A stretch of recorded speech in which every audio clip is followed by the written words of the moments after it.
In ancient Greek, the word means unquenchable. Asbestos forms in the Earth's mantle from silica, magnesium, and hot water, a family of minerals known for their unique needle-like crystalline fibers.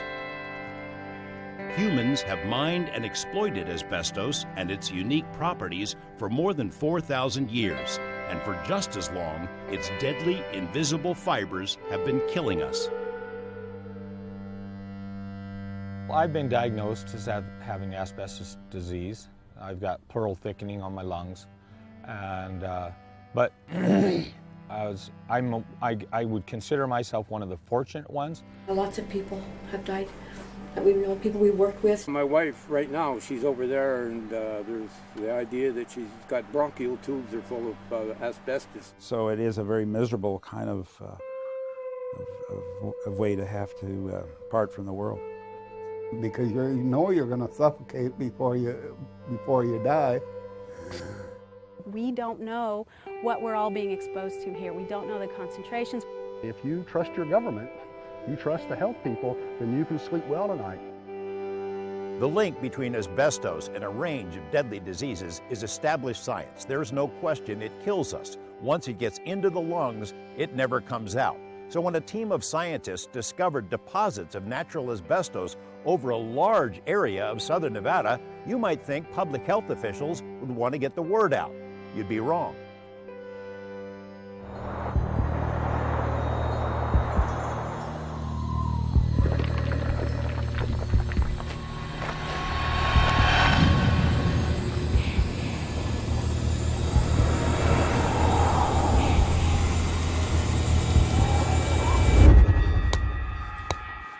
In a desert area on the edge of Henderson, two scientists wearing what look like spacesuits poke and pick through outcroppings of rock, looking for telltale evidence. Oh my God. It was right here. I mean, this is really bad. UNLV geologists Brenda Buck and Rod Metcalf have no trouble finding surface deposits of a bluish-green mineral. It's all over the place. The outcrop over there had amazing green fibers. The research began 5 years ago in an area known as the Nellis Dunes, a playground for off-roaders. Dr. Buck discovered excessive levels of arsenic, which is why warning signs were erected. But she also found something else, something unusual for this geology: fibrous minerals, in a word, asbestos. These are the 6 regulated minerals. In a public presentation she has since delivered to dozens of groups, Dr. Buck explains there is no single asbestos mineral. It was natural that the scientists would turn to asbestos. It's a commercial term that covers hundreds of minerals, some of which form amphiboles, that is, elongated crystalline fibers. Only 6 of those fibers are subject to federal regulations. And the reason we care is that these fibrous minerals cause disease. Again, we have 6 of them that are regulated, but there are over 400 minerals that are also fibrous in shape. The health effects of most of these minerals have not been studied to any degree, Buck says. Some may not be harmful at all, but the 6 which have been studied are deadly. Whenever NOA, naturally occurring asbestos, is disturbed, either by nature or by human activity, the fibers can become airborne. They're too small to be seen. Once in the air, they can float for days. The danger comes when they're ingested or inhaled. The fibers are indestructible, which means the body cannot defend itself against them. The greater the exposure, the greater the health risk. It's a tough problem. These patients have severe pain. Renowned cancer researcher Dr. Nicholas Vogelsang of the Comprehensive Cancer Center says the miracle mineral that doesn't burn has been causing disease in humans at least back to the ancient Romans. These fibrous minerals and the link to disease. No question that X causes Y. Right. No, there's no question. There's a body of medical literature. There's a large body of legal literature. There's a large body of basic science literature. Vogelsang says many people are protected by genetics. They can be exposed but not get sick. Others have increased risk because of other exposures. We believe that asbestos is a co-carcinogen with other chemicals. For example, smoking. In general, the bigger the dose, the greater the likelihood you're going to have more disease. Montana physician Dr. Brad Black has worked with more asbestos patients than perhaps any doctor in the country. He's seen patients suffer and die after very brief exposures. For almost a century, public health officials in his state and across the country have looked the other way as evidence about the risks of asbestos mounted, in part because it takes decades for the exposed to become ill. You've got a toxic material where the health effects are so far removed from the actual exposure that it's hard to convince people because they don't feel anything for years. Industrial exposure led to lawsuits, the most expensive mass tort in legal history. Have you or a loved one been diagnosed with mesothelioma? It's why so many lawyers still advertise for clients who are sick. Because of its versatility and durability, asbestos was used in thousands of products, which meant millions of workers were exposed. In the shipbuilding industry alone, an estimated 100,000 Americans, most of them men, died from asbestos-related diseases. Court documents made public in the 70s revealed that employers knew as far back as the 1930s that asbestos is deadly. They, along with health officials, kept it quiet into the 80s and 90s when asbestos products were finally banned. False confidence that your agencies were operating the way they, should operate. But at that stage, we didn't understand how politics had so much to do with how agencies work. Look at this. After her discovery in the Nellis Dunes, Brenda Buck sought help. She asked specialists at the University of Hawaii to scour Nevada health records to see if there were any unusual spikes in disease rates. Dr. Francine Bauman and her team accessed the Nevada Cancer Registry, a database managed by state health officials. What they found was a disturbing pattern of deaths from mesothelioma, the one disease which is undeniably linked to asbestos fibers. Instead of the usual high numbers of older male victims, which would be expected from workplace exposure, the Nevada record showed higher than normal disease rates for women and younger people. In Clark County, the ratio of men to women was almost 1-to-1. To the researchers, it suggested there must be asbestos in the environment somewhere, so Buck approached her fellow UNLV geologist, Dr. Rod Metcalf, who coincidentally had just found deposits of the same fibrous minerals across the Colorado River in Arizona, in a canyon where bluish rocks are abundant. Well, what you found is there's a lot of it out there. There's a lot more of it, yeah. Using their own model, Buck and Metcalf made predictions about where they might find deposits of asbestos fibers. Their model proved depressingly accurate, as this map indicates. That first study, we did 43 samples. Every single one of them had fibrous amphiboles. This is our model for predicting where it occurs. And as you can see, most of southern Nevada is predicted. Oh, this looks worse. The team would eventually confirm asbestos deposits everywhere their model told them to look. But just as they were ready to tell the world, the full weight of state government dropped on their heads. Up next, it's like that scene from Jaws. For Christ's sake, tomorrow's the 4th of July, and we will be open for business.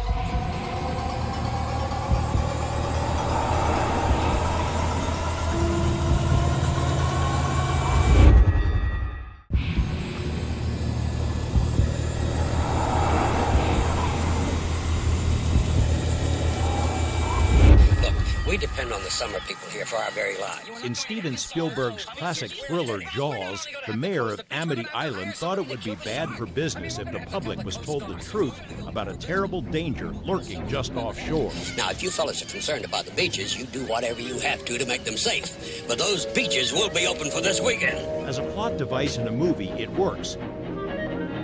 But what about a real-life cover-up in which a government tries to suppress information about a potential threat to the public because such news might be upsetting? It's been 5 years since evidence was first discovered in the swirling dust of Nevada's hills and deserts, evidence of asbestos.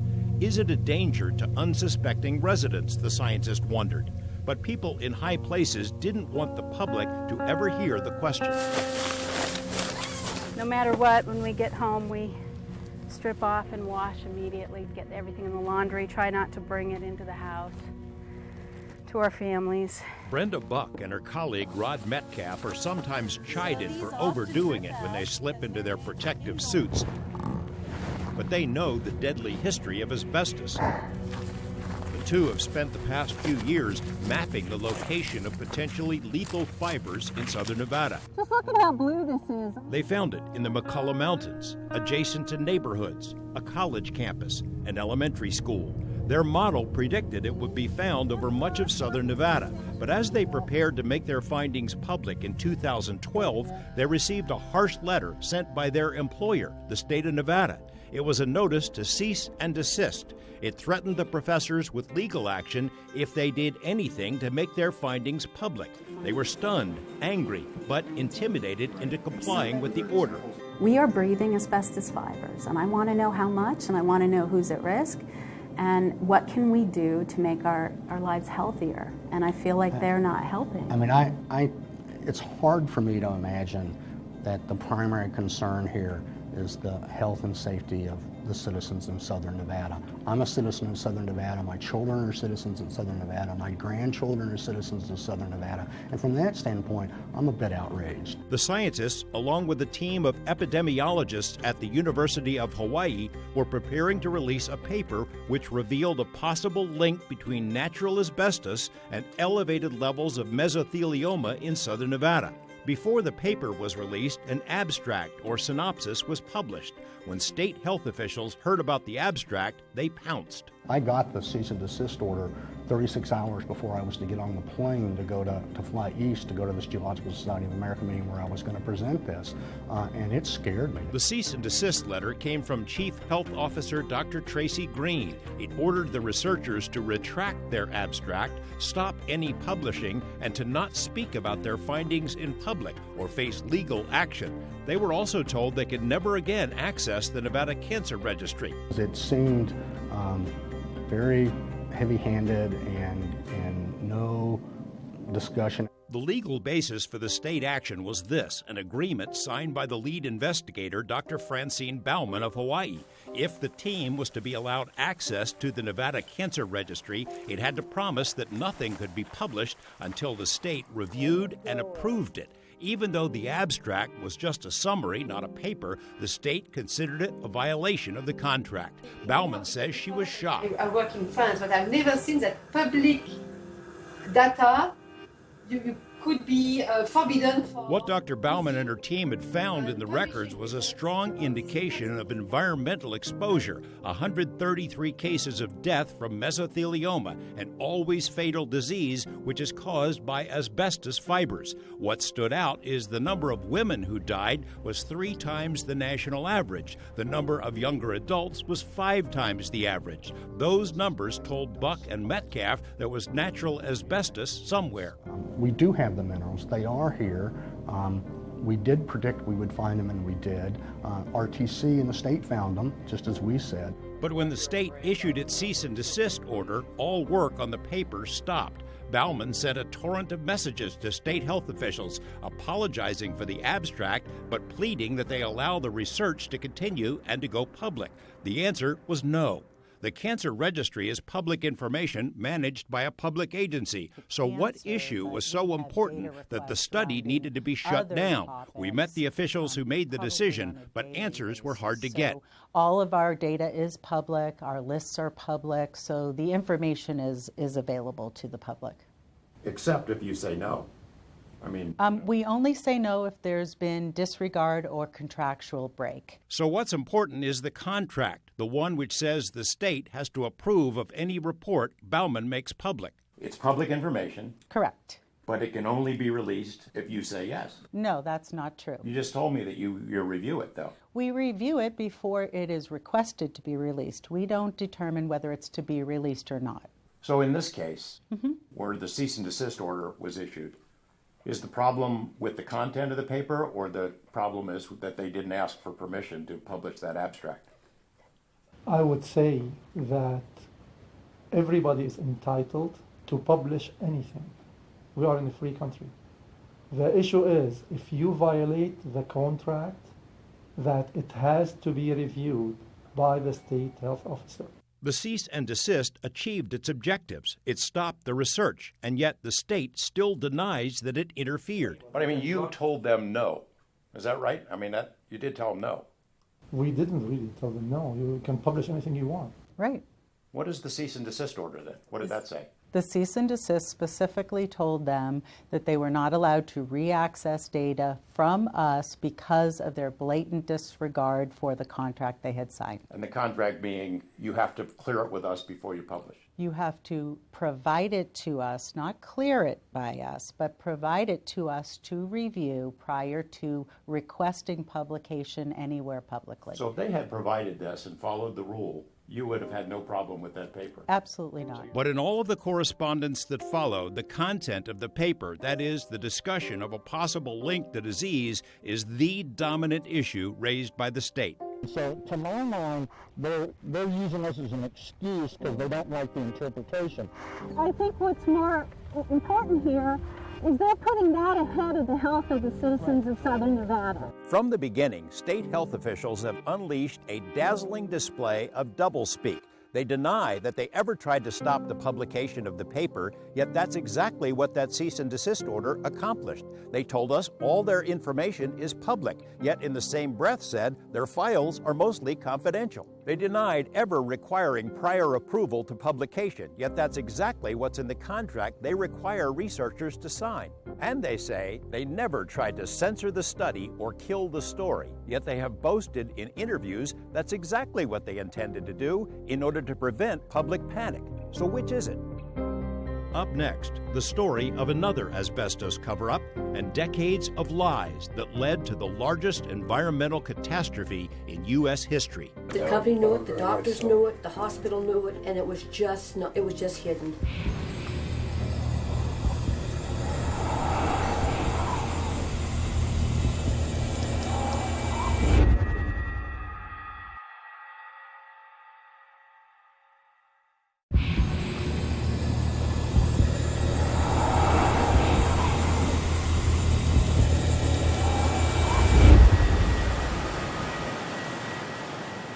Few places look cleaner than northern Montana. Scenic vistas in every direction, a sportsman's paradise. In the heart of the Kootenai National Forest is Libby. City of Eagles, they call it, not only because of the massive eagle sculptures that dot the town, but because the skies and trees are filled with the real deal. Also here, the world's largest frying pan. But Libby's ultimate claim to fame, or infamy, is a legacy of death, epitomized by a shuttered mine site. I've been diagnosed as having asbestos disease. I've got pleural thickening on my lungs, and but I would consider myself one of the fortunate ones. Leroy Tom is lucky compared to many of his neighbors. His exposure to asbestos fibers while working at a mill site back in the 70s hasn't killed him yet. So a lot of people you know have died, I guess. Yeah, oh yeah. How many people do you know have been affected by it one degree or another? A lot of people? Oh, lots. I mean, hundreds. The population of Libby today is around 2,600. Nearly 400 residents are known to have died from asbestos exposure. Around 7,000 people who have lived here since the 50s are still being treated or monitored for asbestos disease by the town's asbestos center known as CARD.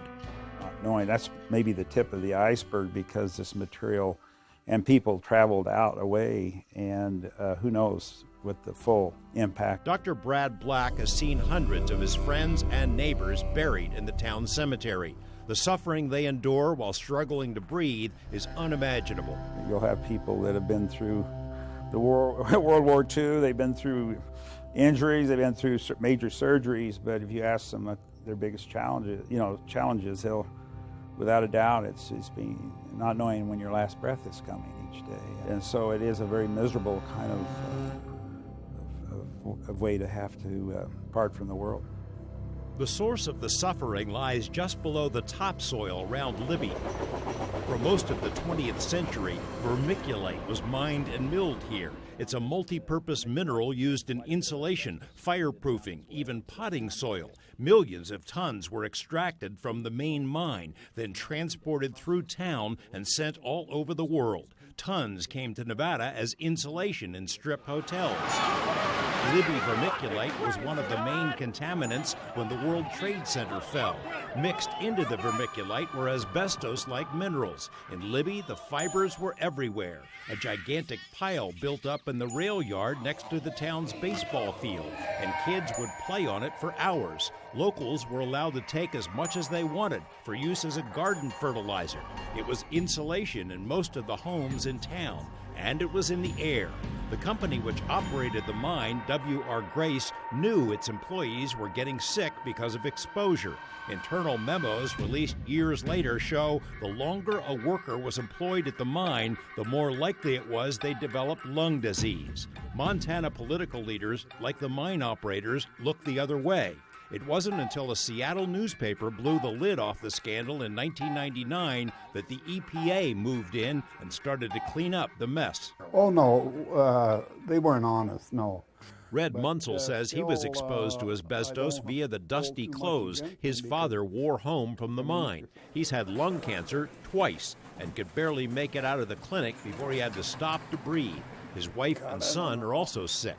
Yeah, your mother had it, Red, I think, because she was on oxygen 24 hours a day and she couldn't breathe. Yeah. So your wife, your mother, your son, daughter, everybody.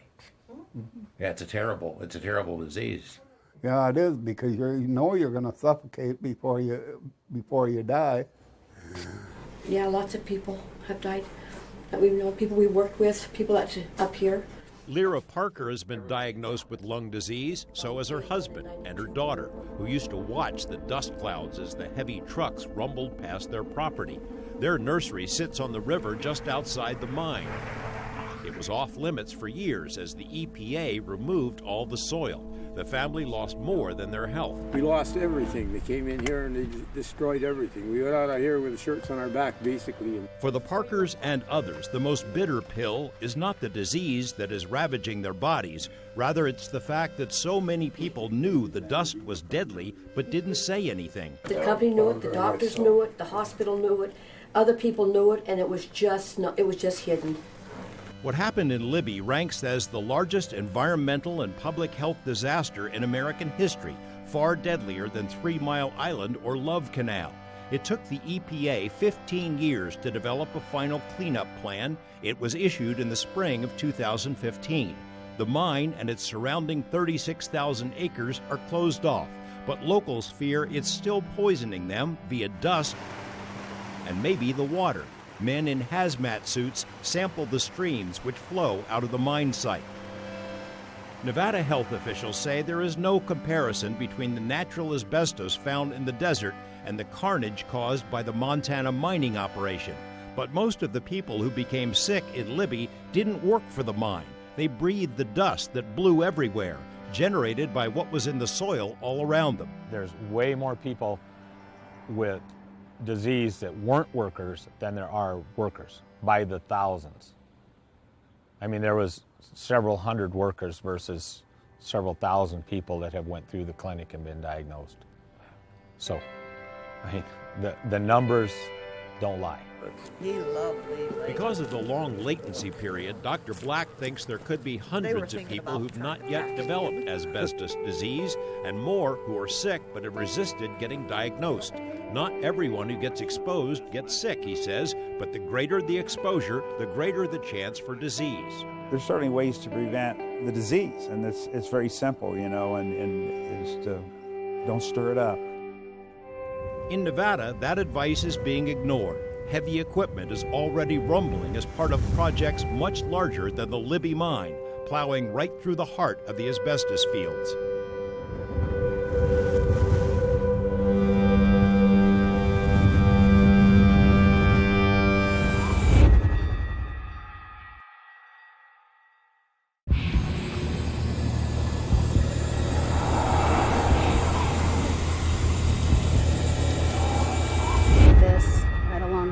What did you find in this deal? We found actinolite asbestos, so regulated asbestos minerals, and it's in the rock and the soil. Dr. Brenda Buck has become so accustomed to finding asbestos she can sometimes spot it while driving down the road. Boulder City's Adams Boulevard in particular is asbestos central. Well, sometimes in the Hanlands, which is this, you can actually see the structure. So in other words, you see the shape of the fibers. So there's no question that No, has... both of these have it.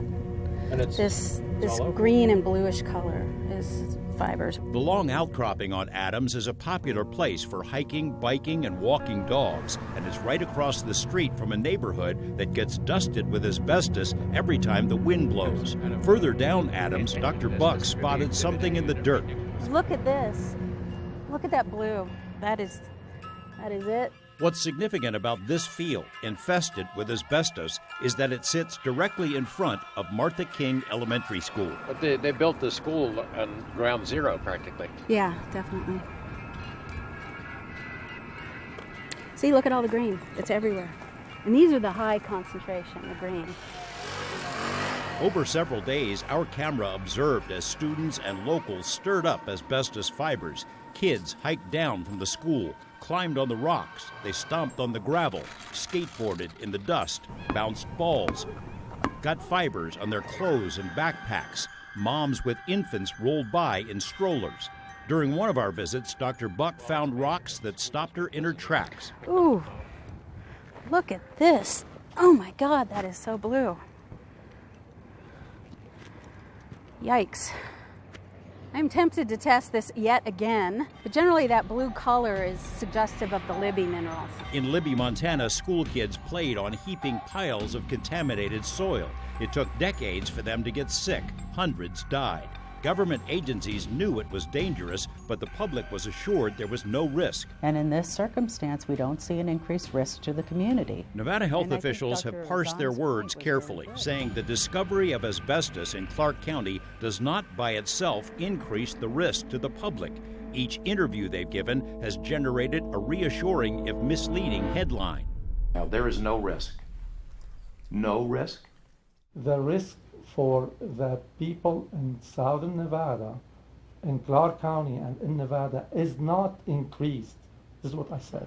The asbestos has been in the ground for thousands of years without causing mass deaths, he says, adding that Libby, Montana had problems because of a large mining operation that stirred up the asbestos. But what if Nevada's asbestos was also stirred up by a large project, say an interstate highway? Politicians of every stripe turned out in April for a groundbreaking ceremony for the Interstate 11 bypass near Boulder City. Speakers praised its potential economic benefits. Ultimately connect Las Vegas and Reno. But no one uttered the A word. The bypass was slated to plow right through the heart of the asbestos deposits discovered by Buck and Metcalf. The project was delayed for a year once their discovery was made public. Without their warning, hundreds of workers would have ingested asbestos from the rocks and soil that will be disturbed. Did the state view the study as a threat to a multi-billion-dollar highway project? The researchers decided to keep their heads low. Once we got that cease and desist order, we went underground, and we did all this work without presenting anything at any more meetings. For a year, they took samples and gathered evidence. Their colleague, Dr. Francine Baumann, shut out by the Nevada Cancer Registry, was able to access cancer data from the CDC. CDC officials told her they were appalled that a state would censor a scientific paper. In late 2013, the team sent out letters to every agency and entity they could think of, trying to get the word out before the state could shut them down again. They even reached out to state health, which ignored their offer to meet. It was like a stone wall. They didn't want to talk to us, and they never once asked about the minerals. Instead, the state took the offensive. On its website, it assured the public that Nevada's mesothelioma numbers put our state in the middle of the national rankings. Nothing to worry about. In 2014, the researchers sent another letter asking for a meeting. Have they reached out to you, UNLV? No? Not that I know. Absolutely, they didn't reach out to us. We showed them the letter. And again, I don't have this letter, so I don't know how it came to me. State officials also repeatedly told reporters that an independent scientist, also from UNLV, disagreed with Buck and Metcalf and found no evidence of asbestos deaths. We asked if that scientist, Dr. Paulo Pinheiro, is connected to the health division. And we've had independent review by the UNLV folks as well, so we have directly interacted. Who is the UNLV person, and does that person work for the state? No, Dr. Pinheiro doesn't work for the state. What's his relationship to you, this agency here? Does he work for you at all? He's also a data requester. But it turns out Green and her agency have awarded tens of thousands of research dollars to Dr. Pinheiro, dating back at least 5 years. Far from being independent, Pinheiro boasts of being the epidemiologist for the Nevada Cancer Registry, the very same registry which cut off the asbestos team. Other agencies which were invited to meet with the research team took it seriously. Here's the list of those who responded and/or sought meetings with the scientists. Among those most interested were NDOT and RTC, both working on the I-11 bypass. We were surprised initially, but really thankful that we became aware at a place where we hadn't awarded any construction contracts. So immediately we stopped. Bottom line, what comes back to us is it's safety first for us. It's safety for the public and it's safety for the workers we're putting out there. NDOT and RTC took action to protect workers, the public, and the project. They brought in experts and confirmed what the geologists had found: asbestos all around the proposed highway. Air samples last summer found fibers at twice the federal safety standard. A plan was created to minimize asbestos exposure during construction. The federal EPA also took it seriously. EPA's own testing confirmed the findings of Buck and Metcalf and declared that the concentration of fibers in the air is, quote, high enough to raise considerable concern. When EPA and other agencies agreed the risk is real, state health sang a slightly different tune. Again, we've never said that the occupational workers or the construction workers could not be at increased risk. We've never said that. Well, you said there's no risk, no increased risk. To the community. No one in their right mind can say that there is no risk. All of us are breathing asbestos fibers in the air. There's a higher risk for people who are breathing higher concentrations. But we know that people are being exposed. We know the minerals are toxic, and we know that certain levels of exposure will increase your chances of developing disease. We just don't know enough about what the actual exposures are. Still ahead, would you buy a home in asbestos land?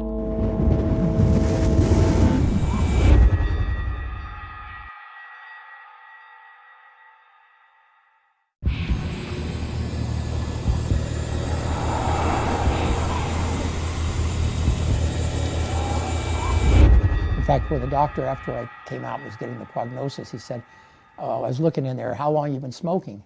I said, I've never smoked. And he says, you haven't? And he said, you look like a long-time smoker in your lungs. After serving 4 terms in Congress and other public positions, lifelong Nevadan Jim Bilbray developed a persistent cough and had trouble breathing. He went to Colorado to one of the best hospitals in the country. Congestive lung disease, the doctors told him. They were wrong. It took 6 months of additional tests before another doctor figured out that Bilbray's lungs were filled with asbestos. And I said, well, how can I have asbestos? I've never worked in the industry. Bilbray says it dawned on him when he and his doctor saw our news reports about asbestos in the desert, since he'd spent much of his life in the outdoors, around Boulder City and along the Colorado River. He never thought about, till these reports came out, that it could be from rocks. I was an inveterate hiker. I hiked all over southern Nevada, including down to Laughlin. The former congressman is Exhibit A in the debate about why Nevada doesn't have more cases of asbestos-related disease, because doctors here don't look for them. On a state website, health officials point out that Nevada is in the middle of national rankings for mesothelioma deaths. Epidemiologist Dr. Francine Baumann says those numbers are misleading because they, in effect, dilute the true impact of asbestos by factoring in populations that are never exposed at all. And it's not all that good for Nevada to rank in the middle for asbestos deaths, says medical geologist Dr. Brenda Buck.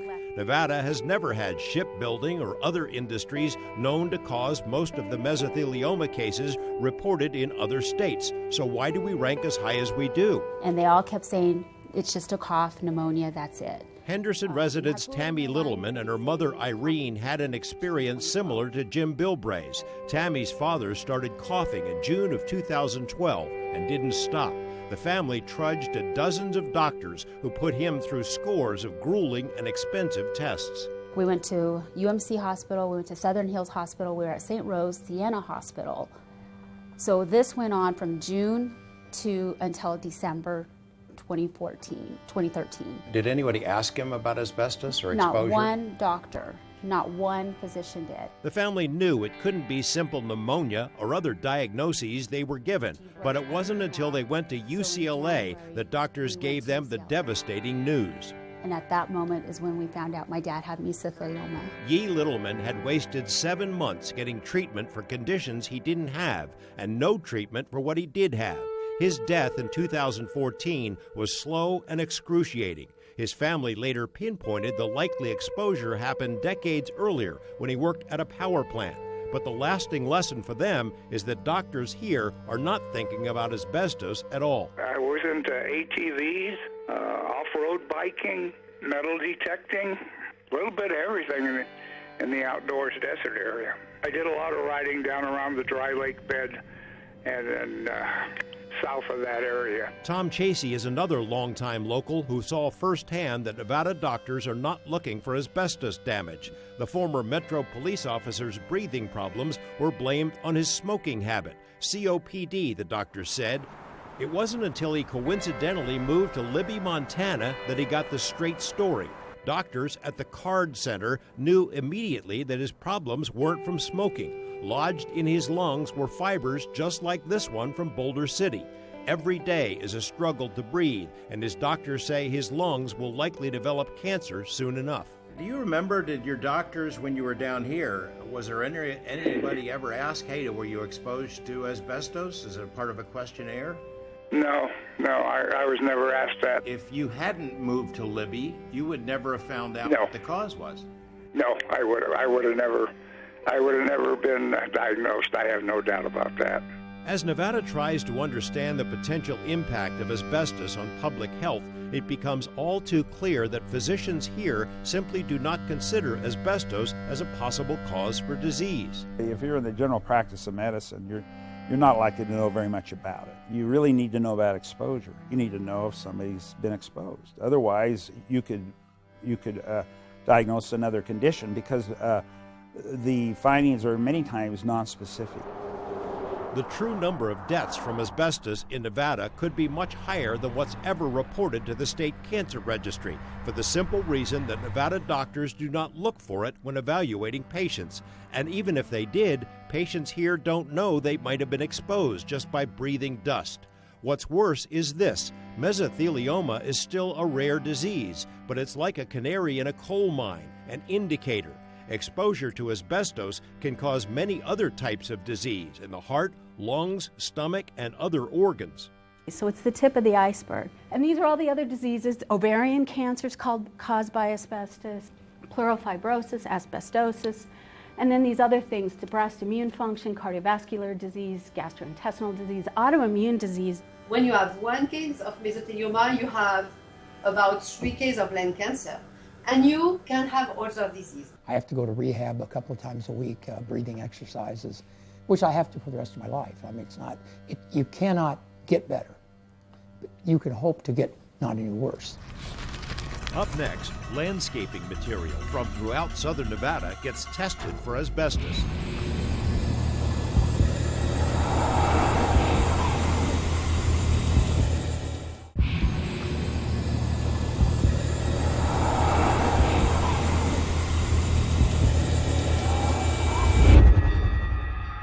A road definitely less traveled and a sign not seen every day. NOA stands for Naturally Occurring Asbestos. The signs serve as sentinels on the perimeter of a massive project, the I-11 bypass near Boulder City. Gigantic earth-moving machines stand ready to disgorge millions of tons of dirt and rock for a highway route that slices right through the heart of asbestos country. Its project managers don't have the luxury of ignoring asbestos, as state health officials have tried to do. Federal dollars mean federal standards apply. We have to train people and we have to keep an eye on it because, if you were to allow big clouds of dust to blow around, there could be a potential issue. During the year when the project was put on hold, agencies planned for how to minimize asbestos exposure for workers and the larger public. The focus is on dust control, using water to dampen the soil wherever it's disturbed. Special monitors are now measuring asbestos fibers in the air, which will become more important once blasting begins. Workers are taught how to minimize their own exposure and how to avoid carrying asbestos home to their families. The whole area has the potential to have trace amounts. The percentage of asbestos in the soil sounds low, but Buck and Metcalf point out OSHA itself has declared there is no level at which asbestos is considered safe. They applaud those agencies which stepped up to the plate to minimize risks posed by the highway. But the reality is, putting water on dirt has its limits. The next ATV that comes around or the next dust storm that comes around is going to pick that. So it doesn't disappear, it doesn't go away. There's no getting around it. The highway project will stir up clouds of dust. Wind patterns often carry dust from that part of the valley into Las Vegas itself, and asbestos fibers can stay airborne for days, which is why Clark County Air Quality defied its state counterparts by posting warnings about asbestos exposure on its website, and even put up the paper which the state had tried to quash. We put that out there. It gives the public some direction, guidance as to what they need to do to protect themselves. Gary Miller says Nevada has no law or standards to regulate exposure to natural asbestos. That regulatory gap means state and local agencies can sidestep the issue. This is a list of those which were contacted by the asbestos team for a briefing, but declined or ignored it. The Clark County School District, faced with solid evidence of asbestos at the school in Boulder City, told us it had decided to leave things as they are. Though as the new school year dawned, students returned to find a 2-foot gravel berm along the contaminated pathway, a gesture that is almost meaningless to public health. Buck and Metcalf say the best thing the school could do is to send a letter to parents letting them know the asbestos is present, a step that is yet to be taken. Whether it's a willful delusion or hopeful, they still haven't really accepted that this could be a risk. By the time the people who are being exposed today get sick, it'll be somebody else's problem. From a bird's eye view, the rugged McCullough Mountains tower over the El Dorado Valley, a natural barrier between Henderson and Boulder City. Scientists who've done extensive sampling of rocks from the McCulloughs say these mountains are loaded with natural asbestos. They were all positive, and this whole mountain here is made out of the right kind of rock to have the amphibole asbestos. Geologist Dr. Brenda Buck says that over the centuries, erosion has caused the asbestos at the top to cascade downhill into the valley.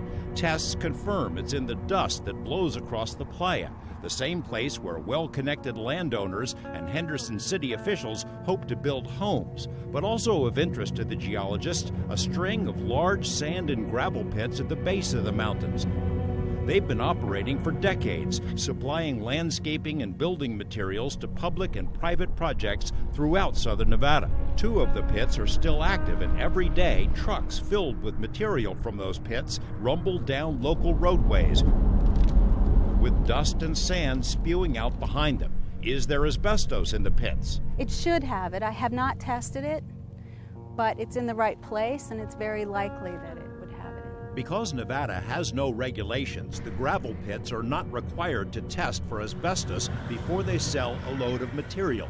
A national association representing the rock and gravel industry makes this recommendation to any company wondering about asbestos in its product. If a federal agency isn't planning an inspection, don't test. We initiated a sampling program of our own. We collected random pieces of landscaping material from all over the valley, including samples from stores which sell rock and gravel for home use. We assigned each sample a number. Then we asked the UNLV team to take a look through their microscope and give us their opinion. Oh my God, you can actually see fibers. Did you see them? Of the 10 samples we collected randomly, they identified 4 they considered most likely to have asbestos. We sent those samples to Asbestos TEM labs in Berkeley, California. 3 of the 4 showed notable results. We found asbestos actinolite that has been observed previously out in Boulder City, a little bit on one of the samples and then quite a bit on the last sample that you submitted. The sample with the highest concentration of fibrous asbestos was number 10, a rock we picked up in the field outside King Elementary School in Boulder City. Another sample which had asbestos, number 7, a rock we obtained from a leading garden supply store.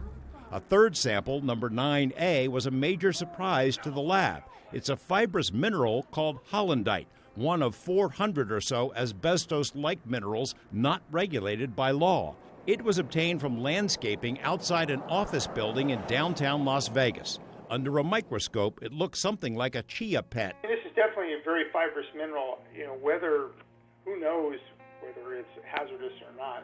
The percentage of asbestos in the samples we tested was low. It's similar to what NDOT's study found. The rocks in the path of the I-11 bypass had concentrations of asbestos ranging from 0 to 6%, which may not sound like much, but scientists have confirmed that a low percentage in the ground can still produce dust that's dangerous. The concentration in the soil is, there's just not a linear relationship. And so you could have a soil with absolutely very low levels, or even where it tests out as non-detect for asbestos, and still when you do activities with that soil, it can generate dust that's hazardous. When bulldozers scraped the desert to make way for a massive solar plant in the El Dorado Valley, there were none of the protections being used in the bypass project, and that will also be the case when homes are built all over the valley.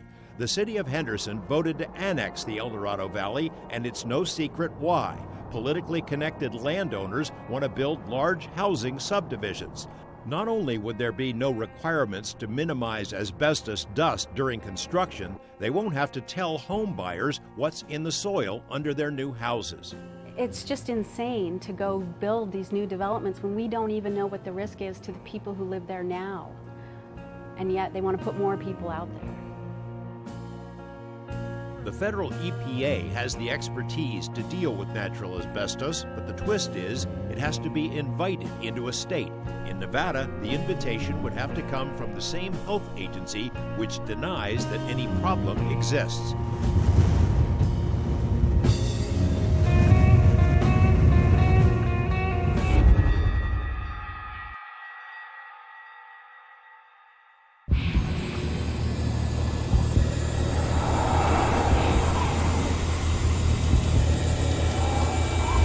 So much has happened in the months since we began reporting on the asbestos issue. In Boulder City, where the citizenry historically defers and acquiesces to the elected power structure, a citizens group has formed and is demanding answers, giving a voice to those who otherwise don't have one. Although the town's mayor declared a year ago that asbestos was, quote, nothing to worry about, and the rest of the council has remained largely silent, residents are not convinced. They've written letters to elected officials demanding answers and will sidestep the politicians by holding their own public forum at which experts from the federal EPA will address the issues. The controversy is being watched closely by scientists across the nation. In various forums, geologists, epidemiologists, and others have collectively shaken their heads at the actions taken by Nevada health officials. The consensus seems to be that no government should censor scientific papers, especially a paper that addresses what could be a major public health issue. And no government should require researchers to submit to prior approval. If the thesis of a paper is wrong, science will sort that out, not bureaucrats. Among those who've joined that chorus is famed cancer researcher Nicholas Vogelsang. In the beginning, he was skeptical about the health effects of natural asbestos, but after our reports aired, he reached out to the geologist and offered to help with detailed information about mesothelioma. Dr. Vogelsang told us the state's cease and desist action was, quote, unacceptable. 3 years after first being asked for a face-to-face meeting, state health officials, with some prodding from the governor, finally agreed to sit down with a research team to hear what they have to say. The meeting was described as cordial, but not surprisingly, the state did not budge from its position that asbestos is not a risk to public health. According to one source, state officials concluded the meeting by declaring that news stories about the asbestos issue have generated so much unnecessary stress that it's the news, not the asbestos, that is the greater threat to public health. Asbestos is real. It will take your life. I don't want any family members to be blindsided, and I keep using that word is because that's what happened to us. Can we successfully develop those properties without endangering the health of Southern Nevadans, or Northern Arizonans for that matter, because it blows that way too? And this situation with the school in Boulder City is a crime. It's a criminal act to leave that there for those kids. And we're building a freeway right through the middle of it. Yeah, that's ridiculous. All they have to do is look at what's happened here in Libby, Montana, and they'll see. And they don't need to have that same thing occur from them, because ultimately their state will be held in some form of liability for allowing it to happen. Avoid the dust as much as you can and pay attention to where they say this stuff is and don't go there. Plain and simple. Or if you do, use a dust mask, like the painters do and stuff like that.